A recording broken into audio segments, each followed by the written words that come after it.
Today I'm walking you through my wall-mounted pressure washer setup that I've been running in this shop for over 5 years. This system handles everything from washing cars to filling buckets, switching between regular tap water and deionized water, and importantly, keeping everything clean and organized on the wall. In this video, I'm going to break down exactly how this is built. Everything from the plumbing to the fittings, all of the hose reels, and all of the pressure washer accessories I use every single day to detail cars. And after 5 years of using this, I'm also going to show you a few things I'd do differently if I were building this system again today.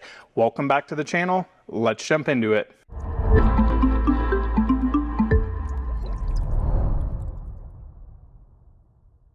Well guys, thanks for joining us here today, and I know a lot of you are excited for really detail season of 2026. At least it feels like it's almost here because you guys have a lot of questions lately on washing, and one of the biggest things that has come up as of recent, I have had a ton of comments wanting a full tour through my wall-mounted pressure washer setup, what type of fittings I use, the hoses, the hose reels, the guns, all the foam cannons, all of this stuff. So we're going to go through this in quite a bit of detail today. Now, one thing I can tell you, if you're considering a wall-mounted pressure washer setup, 100% absolutely do it. This will totally transform how you enjoy cleaning and maintaining your cars, because it's no longer having to, grab your pressure washer, run it over here and plug it into a wall. Then you have to get out your garden hose, get that all screwed into your hose bib or quick disconnected, get your pressure washer hose, get all that set up. I can be washing a car within 10 seconds using a wall-mounted setup like this. Number two, it also just looks amazing. Everything is in the space it needs to be. This for me is one of the things that people look at most right when they walk through that door right there. They see this wall-mounted setup and it just looks clean, organized, everything's put away and it's good to go. Before we get into all the nerd details here, all the fittings and that stuff, now I will be chapterizing out this video. I'm going to give you a quick overview of the pressure washer I'm using, the hose I'm using, hose reel, foam cannons, even though you can clearly see them, kind of the baseline, why I've selected those. So if you're interested in, hey, what fittings, this, that, and the other, I'm going to chapterize every single thing out for you guys so you can skip right to the stuff you want to hear about and skip over the stuff you don't really care about. So first things first, one of the biggest, most important things with a wall-mounted pressure washer setup, what pressure washer do you have? This is the AR Blue 635 pressure washer, over 3 gallons per minute monster. I will tell you with these pressure washers, guys, when you get above like 2.3 gallons per minute, we start to get into some compromise area. You need a ton of water flow. You also have issues using them with DI water systems like the CR Spotless. This will only output 2.5 gallons per minute. So this thing pretty much right now with my pressure washer setup doesn't work, but I found a workaround we'll talk about in a little bit. And also searching for foam cannons that work properly with this, because funny enough, I don't even know, 6 different foam cannons and half of them literally didn't work. They produced like just straight water foam. Some of them even filled themselves up, hooked up to my pressure washer gun, which was insane. So I have had to change out my foam cannons here. And moving into the foam cannons, these are the Grillo's Garage Boss foam cannons. Now I want to give a shout out to my friend Ryan from Fine Detailing. He was actually getting these to work great with the 635. I didn't have one of these. I really didn't like them. I don't like the red on them.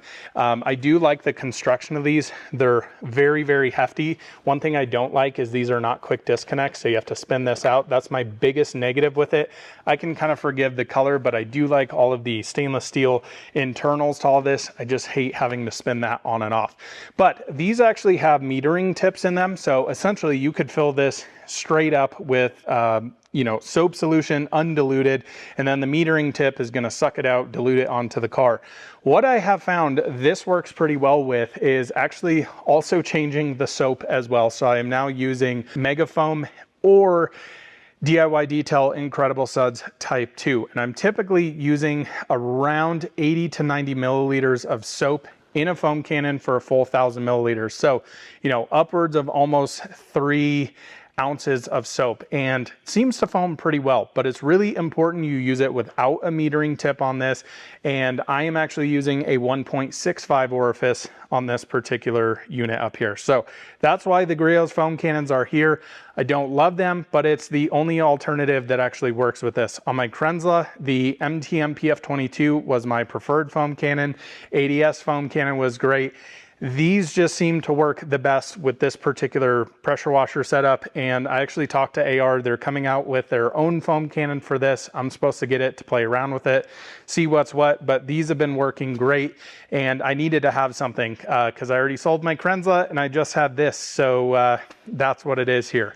Now moving down here to our hose reel. Now I went with the MTM hose reel instead of something like the Obsessed Garage Cox hose reel. That thing I think is 3 or 4 times the price as this. I think this hose reel comes in roughly at $100 without the hose, of course, but seems very reasonable. I used the 3/8 Cobra Jet hose from MTM here, and I like it in the smooth version. If you do happen to nick a car or something like that, some of the other more textured versions can leave a lot of marring on them. These seem to be a lot better. I have changed the hose a few times, which is the great thing about this setup is you can change your pressure washer up here. You can change the hose on the hose reel and everything's just mounted up. It works very, very well. Now again, the CR Spotless down here, if you have something like an Active 2.0, if you've got a Krenzla K1322 TS, a Active 2.3, a AR630, this is going to work perfect with it because max output is 2.5 gallons per minute. The weird thing here is though, I have actually turned this on with this and it seems to work okay. Now, I think what's happening here, there's actually resin in both of these canisters.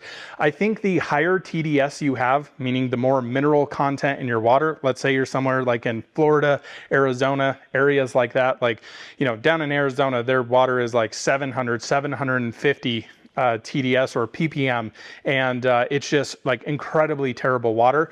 My water here is actually pretty decent, so I turned this on, used it with the 635 up here, and it worked pretty well. There was no surging, anything like that. What you can also do is actually turn this off, and I'm also going to give a shout out to another content creator, Mr. Cars with Keeve, for the Keeve nozzle here. So this is kind of a rain shower nozzle with a 1/4 inch quick disconnect that you put in your gun there. You can turn the unit off, let the water run through it, and you can actually DI rinse your panels down with this because you don't really need pressure at that point. You'd rinse your car down with the normal tap water here. Then you turn this on as like your DI final rinse on there, and that seems to work actually perfect. Now, the other thing here that I'm using is the MTM SGS 35 gun. Man, I need to get a new one. I've dropped this thing about 100 times. Before I had epoxy, before we put in the Swiss tracks here, this thing has lived its life on the ground. I'm not Matt Mormon. I don't keep it in my lap. I throw this thing on the ground. I got crap to do, and I got a lot of cars to detail. But I like the SGS 35 here over the 28.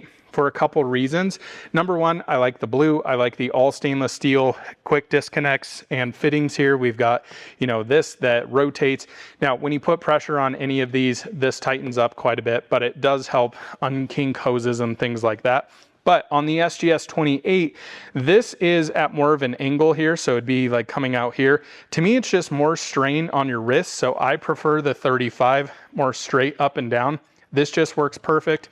I think this is the best gun on the market, in my personal opinion. So other than that, we've got Yeti buckets over here, completely overkill, but I got to the point I was really sick and tired of getting cheap plastic buckets that would just look disgusting after no time at all. So I went with Yeti. Guys, these things are flipping amazing. I think they're $40 a bucket. Sounds crazy. When you're buying a nearly $1,400 pressure washer, is that big of a deal? No, but you know, it's just something to consider. So I've got red strictly for wheels, blue for clear water rinse, green for my soap bucket here. Now I use the 1 bucket method, so this is typically put 10 wash mitts in here. This is kind of my disposal bucket now. I've got the wheel dollies on it. It works amazing for that. One of the other last things here, we've got the blow car dryer. I prefer this way over having something like a, you know, an ego blower, something like that. They're just big, they're cumbersome, they don't have a focused tip like this. This is really good for getting things out of nooks and crannies or getting water out of nooks and crannies of cars. Heated, filtered, boom, the way to go. Last couple of things, you guys always love these things. Best investment you can make if you're detailing all the time. Viper chairs, absolutely incredible. Got the OG spec version here, a cheaper version over there that is not OG spec, absolutely love them. And then lastly, I went kind of crazy, but these are all the products that I use really for washing and drying off a car, or just in general, my products that I use pretty much every single detail. And when I need them, they're right here, so I try and fill them up. These are the Pressol bottles, stupid amount of money up here, like just absurd. Each one of these bottles, $22.50 plus $1.50 or $1.75 per label, not including any of the chemical that goes in it. It's just absolutely insane. But you can see these are all kind of white labeled here, up here. So, you know, iron remover, tar removers, wheel cleaners, drying aids. And then I've got some of the ADS products that are really, really great. The iron fallout removers, wheel cleaners. Then I've got some Koch Chemie stuff. Absolutely love these three. Pretty much use them all the time. So that is the overall basis of the pressure washer setup here. Now let's get into the nitty gritty, and I'm going to take you through all the fittings, how I'd recommend laying this out, and some considerations for your wall mounted setup along the way. Consideration number one for your wall mounted pressure washer setup, you need to have power somewhere around where your pressure washer is going to be mounted. Now most folks' homes are on a 15 amp circuit. A pressure washer like this, the AR635, requires a dedicated 20 amp plug. It's actually the winky face plug if you look at it, and you will need this if you are going to run a super big boy high flow pressure washer like this. If you don't want to spend money to have new electrical put in, a dedicated circuit for it, I'd recommend something like the Active 2.0, the 2.3, even the Krenzlas are great options, but for budget friendly options, Active is really the way to go there.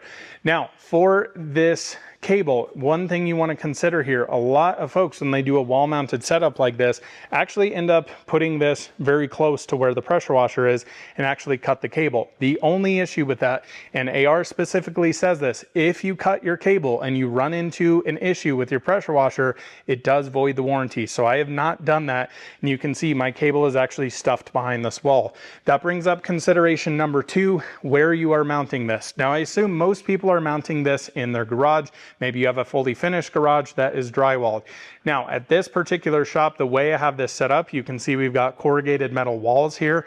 For me, I wanted to mount it right here, and this is also my main wash area. So the car's nose sits about here. I get a bunch of spray on this wall. So what my dad and I ended up doing was mounting, I believe, 8-foot 2x4s here, right up against the wall here into the purlin.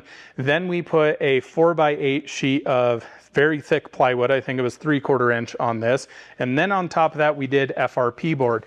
Now, FRP board is a completely waterproof, very chemical resistant material that I think looks decent. It's not my favorite material out there. I think drywall looks better. In this particular case, would not work. You've got water going all around here with your bucket fill, getting spray from the cars on here. But if you're not washing in your garage, like I assume most of you aren't, I think having drywall is perfectly fine. Next consideration, where does your water come from? Does it come from a spigot over here? You're gonna need to have water somewhere in this area. Now my water actually travels from all the way up there, and it's actually about 30 feet in the roof, which is absolutely insane. So when I moved into this shop, it was a complete blank shell. We had to build out this entire mezzanine, everything in here. And one of the areas I knew that I needed to have was the pressure washer here. So we run copper tubing all the way down here. Now that comes into plumbing. Now there are many different options of what you can do for plumbing. There's the very expensive Prevost piping. I wasn't a super big fan of that, not only because of the cost, but it's not really a material necessarily made for water. It seems like Matt hasn't had many issues with it, but I actually went a cheaper route and I've been thrilled with it. We actually use 1-inch Schedule 40 PVC piping, which is actually made for water, and it has been amazing. Now with all of the fittings here, of course you need to put the water sealant in them and all of that, but it has worked beautifully well. You can tell mine's blue here. I actually spray painted it. So I sanded everything down, spent some good amount of time spray painting everything. I masked off all of these fittings here and it worked beautifully, beautifully well. Now let's get into the main operation of this wall mounted pressure washer setup. So I have water coming down here. If you have it coming over here, something like that, what I'd probably recommend off of your hose bib or something like that is coming and starting it here. No matter how your water comes, whether it's roof or down the side, you're gonna need to figure that out, but you can get a general overview for how things are laid out by this. So my water comes in here. You can see I have 5 different valves here. Now these are 3/4 inch garden hose thread on here. These are also 304 stainless steel valves here. So it's a very simple off or very simple on. Now, the reason I have 5 of these, for my water coming in, I want a main valve to shut this off in case I need to do anything down here. So let's say this elbow blows out and I need to replace it. I need a way to shut the water off from here. So while this is on, this is all kind of pressurized, if you will. There are 3 main ways the water can go. We can, number 1, come down here into our bucket fill. Or when this is shut off, I crack this open. You can see the water flows through here, up this stainless steel ribbed pipe into the pressure washer, comes out through a jumper hose here. You can see it goes into the actual hose reel here and through your gun. If you are using DI water, you would keep this shut. I would crack those open and you have completely deionized water running through. All right, now we get into the nerd level 9000, and that's talking about every single fitting on here. So again, one thing that I love having here are all of these valves. So these valves are 3/4 inch female on both sides of these, and you can adapt this any way you want, going male to female. I have just done both female on these sides. And again, we've got our Schedule 40 PVC here that I've painted. It's held up great and has just worked awesome. So the fittings to go from here, you have a 1 inch female connector into a male 3/4 inch, and then the same exact thing going the opposite way. You bring that down here, comes into an elbow. Now, all of these connect in PVC with PVC sealant or PVC glue. You want to make sure you spend time do that properly. There's a bunch of different brands out there. I think it's the Oatly brand we use for all of this. I've had literally 0 leaks. It has worked absolutely perfect for it. So you can see these valves. I've done the same exact thing here. I've done the same exact thing down here for the bucket fill. Now on these, you can see here, we've got this 304 stainless. This is 3/4 inch male to male. And that is going to connect something like this braided stainless steel connector down here. Now, anytime you are getting any sort of fittings, recommend getting everything in stainless steel. I didn't realize I actually had some brass in here. You can see how much more corroded and nasty this looks versus all the stainless steel.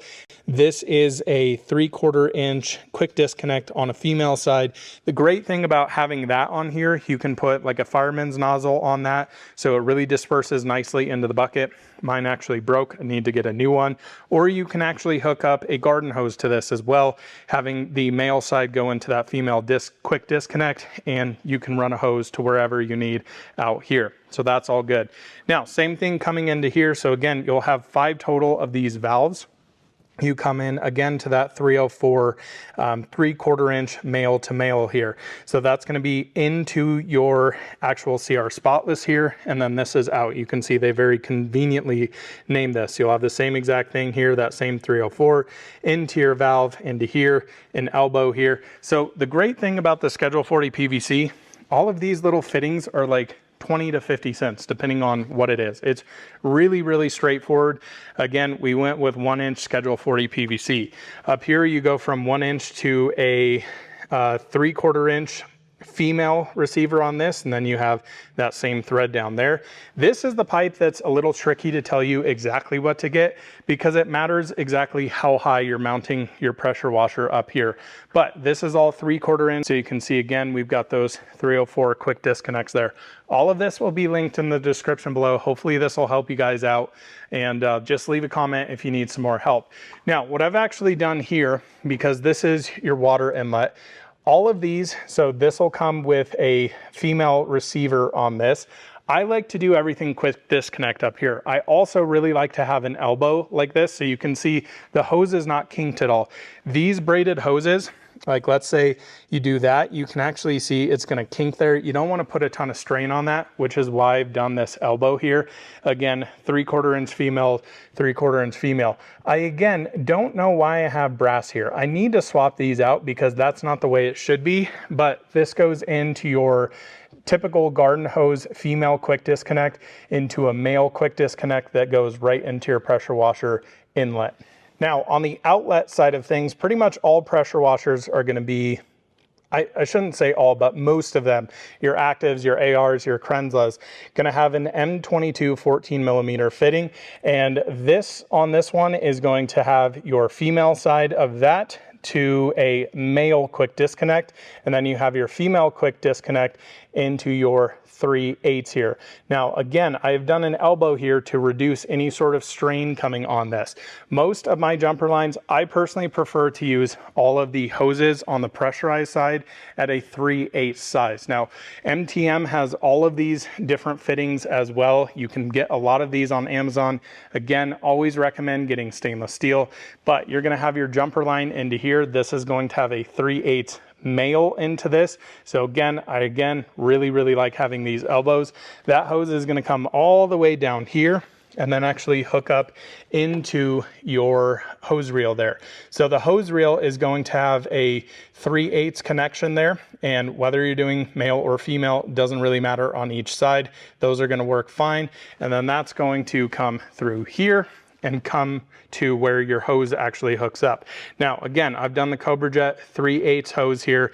You can opt to get these with fittings, without fittings, and kind of build it the way you want it. Now, this I had to kind of adapt a little bit. I was having issues with this particular one leaking from here because it was putting too much pressure and kind of spinning this. So we had to do some elbows here. So we did a female 3/8 elbow to a male, and then a female into a male directly into here, and it has worked great since then. You can also see we've sealed all of this up and it has not leaked whatsoever. So when I ever need to change the hose, I just crack this. You can unreel this whole thing. Now this is a personal preference on the way you do this. So typically the hoses come with a female quick disconnect. These are all 3/8 and a male side. I personally prefer, you can do this whichever way you want, to have the female side on this. Some guys like to do it the opposite way, have your female on this end. This is the way I prefer to do it. So your 3/8 that will go right into there will connect, boom, right up to that. Then all of your quick disconnects up here, again, all stainless steel into your pressure washer tips are going to be all 1/4 inch, which is going to hook up with your pressure washer tips like this. So you can see this is for the AR635. These are 6.5 orifices. Please make sure you're using the right orifices. That's the way you blow up machines and run it at way too high of amps. And then of course, on your foam cannons, pretty much all of these are going to have 1/4 inch quick disconnects on them, just like this. Again, the more stainless steel you can do, the better. Brass is just not amazing. That is my one negative with this hose reel setup. But again, I'm not spending 4 times more for the Cox reel setup. I had to make some adaptations here, but this has worked beautifully well for that. So I hope that was a good rundown through all the fittings. I know it's a lot. It's very confusing.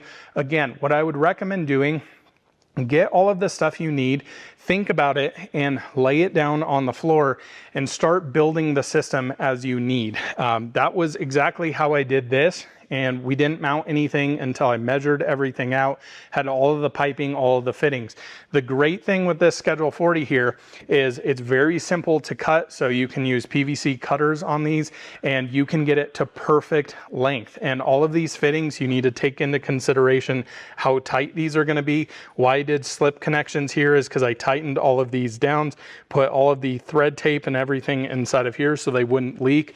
And then I put all of the sealant that goes into here, and it's worked beautifully. So if you're trying to replace those or tighten those after, That's going to be the challenging thing, because you're going to have, you know, like this nozzle, instead of it being perfectly straight like this, is going to be standing up or something like that. You want them to all be flush to the wall. So I hope that really helps you guys. If you have any questions, let me know. There is also one little thing here that I have done with my setup that is kind of a game changer here. So a lot of guys, you can see how this is just locked here. I personally never really use this, but they just pull their hose out here. Well, where I'm at right now, I actually have a car over here, and you can see when I continue pulling this, if I have a car here, I'm smacking this into the car. So what I've actually done is I got this little guy down here, and this is actually made for an air compressor hose to keep it in an area. Now, the cool thing about this is I can pull this, and look how low it keeps that. So I'm not smacking it into a car, and you can see it's got little wheels right on here, and it's really easy to actually pull this out. So when I need to reel this back up, just come into here, and I'm not going to get a perfect reel because I'm not doing this two-handed, but you get the whole concept of that, and it just comes right through there. That is super, super nice to use. And again, when I'm using this, I thread it through there, pull it all the way out. I put the gun on, turn the water on, turn the pressure washer on, and I'm good to go. So guys, I really hope this was helpful. I know it's a long-winded tour, but I wanted to make sure I went through every single detail for you guys. Hopefully the chapters helped out. And if you're interested in doing a wall-mounted pressure washer setup, I promise you it's worth the time, it's worth the effort. You're gonna wash your car so much more, instead of having, like I said before, to, you know, grab your pressure washer, grab your hose, grab your pressure washer. That just takes so long. It takes long to tear down. It's annoying, it's frustrating. This is really the way to go. Thanks so much for watching. We'll see you in another one soon. Bye-bye.